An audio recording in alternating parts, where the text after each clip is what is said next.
Hi everyone! Welcome back to my channel!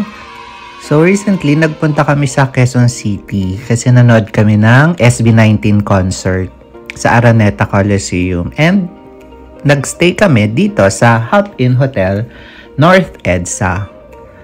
Isang Hop-In Hotel sa mga favorite namin budget hotel sa Metro Manila.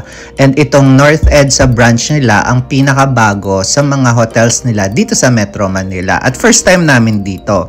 So in today's video, tara samahan nyo ko at itutour ko kayo sa room na pinagstayan namin dito sa Hop-In Hotel, North EDSA.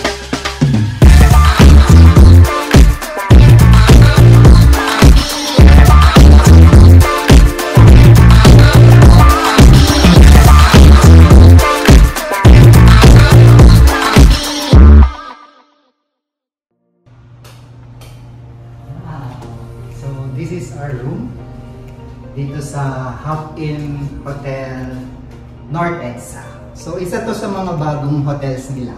So ito yung tinatawag nilang triple room. So sa triple room merong isang queen bed and isang single bed. So perfect to pag for families or group or friends. Yan, mga barkada staycations. First time namin dito. So, tingnan natin yung window. Yan. So, it's facing EDSA, MRT, and Trinoma area. Yan. From here, nakikita ko yung Quezon Memorial Circle and then yung mga buildings dito sa Trinoma. Yan. So, very accessible siya if you're taking the MRT. Kasi from MRT North EDSA station, very short walk lang siya. Pagbaba mo, you turn left, siguro mga 10 meters lang, nasa entrance ka na ng Hop-In Hotel. So, dito naman, meron tayong isang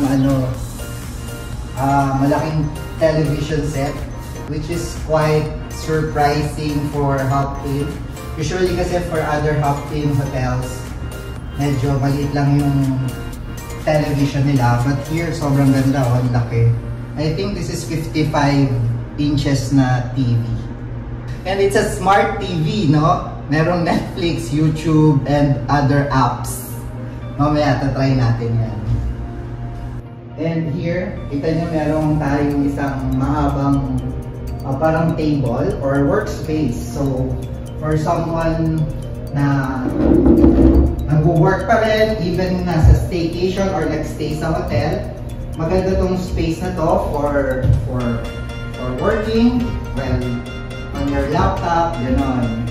And then, meron tayong safety deposit box. So, for a budget hotel na merong safety deposit box, plus point yun para sa akin. So yun, sa gitna naman ng dalawang beds, merong maliit na nightstand or table. And then, ang maganda rito, meron din siyang mga sockets dito.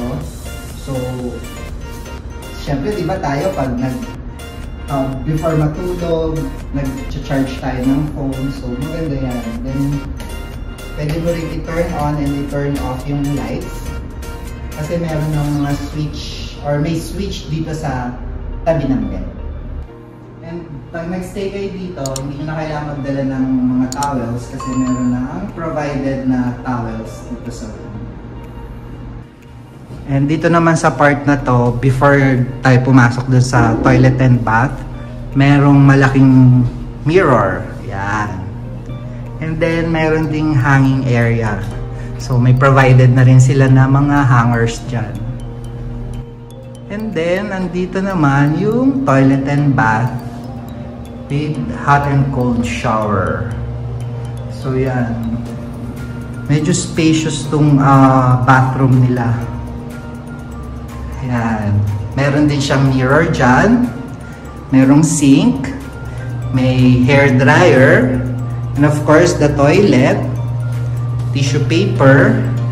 And then, this is the enclosed shower area. And this is the hot and cold shower. Provided na rin pala yung shampoo and body wash. So 2-in-1 siya. Yan. So to give you an idea kung magkano ang room sa Hop-In Hotel North EDSA. So nag-try ako mag-book. So for 2 adults, date of stay is June 4 to 5. So ayan, for a standard double room, it's 1,260 pesos.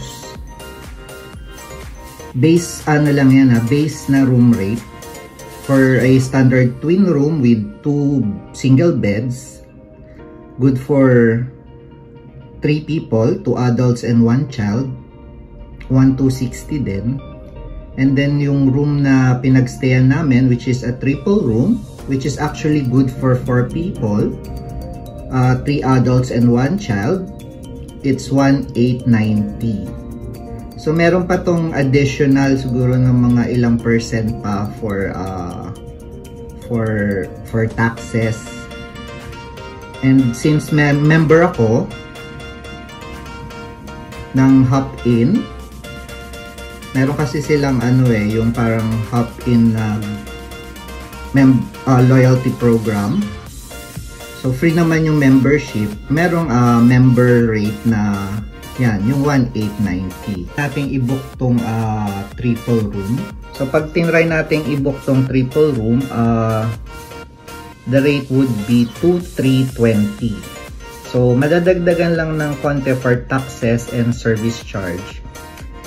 Yan. So maganda kung member kayo ng loyalty program nila para mas mababa yung rate na makuha nyo. And yung rate nyo and every booking na gawin nyo, makaka-earn pa kayo ng points. So if we try to book naman this standard double room, it's 1,260 plus taxes and service charges, 1,547.28 lang. So diba, sobrang sulit niya at sobrang mura lang. Yung standard twin room naman, it's 1,260, same lang din with the double room. So plus taxes and service charge, it's 1,547. So yun, kung naghahanap kayo ng hotel dito sa parting north ng Metro Manila, like dito sa may area ng Quezon City and Trinoma, i-check nyo itong Hop-In Hotel North EDSA. Bagong open lang siya and marami silang promos and mga discounts na ina-offer. Pwede kayong mag-book sa kanilang website via www.hopinhotel.com. Thank you! See you on my next video!